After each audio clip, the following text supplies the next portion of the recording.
So just how much military assistance does the UK actually give Israel?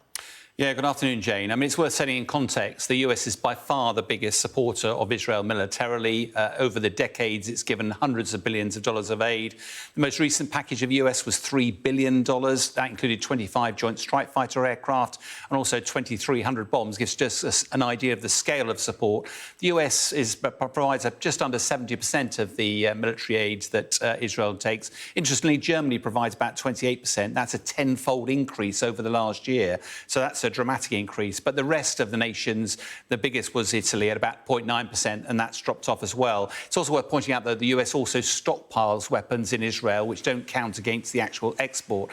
But from a UK perspective, answering a question, the Foreign Office Minister Andrew Mitchell said in 2022, which is the last year we've actually got viable numbers available, the UK exported £42 million worth of aid. That's about 0.02% of the annual imports of aid. So it's relatively small, and it represents about 0.4% of UK's defence exports. If we look at the graphic here, that gives an idea. Remember, these are since 2008, so they're not per year.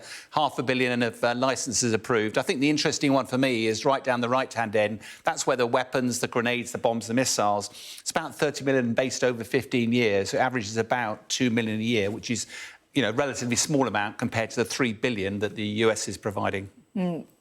But if there are questions over the legality of what Israel is doing, I mean, does that then mean that perhaps other countries, aside from the UK, may question the sale of arms to Israel?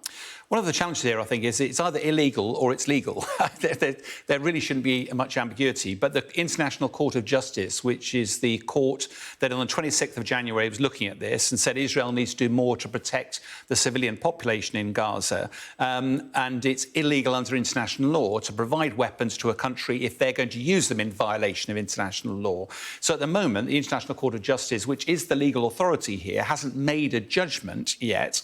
But that doesn't mean the moral case hasn't been hitting the news. And that's why growing international concern, particularly about the death toll and the humanitarian crisis, that's led several nations to decide independently to pull the plug on exports. So countries like Canada, Japan and Spain have all withheld. Likewise, the Netherlands have stopped supplying parts to the Joint Strike Fighter programme that the Israelis operate. And it's interesting to note the UK has also suspended military aid to Israel twice over the last few decades, although it's resisting it at the moment. But bluntly, from a military perspective, if you discount America, nearly everybody else, America could pick up the slack quite easily from any nation stopping exports. So militarily, these halting arms sales isn't going to affect Israel militarily, but it does send a very powerful political message, and it's amid growing concern that more needs to be done to protect the civilian population, particularly if Israel goes ahead with this planned offensive into Rafah, which some of the aid agencies believe could end up being a bloodbath.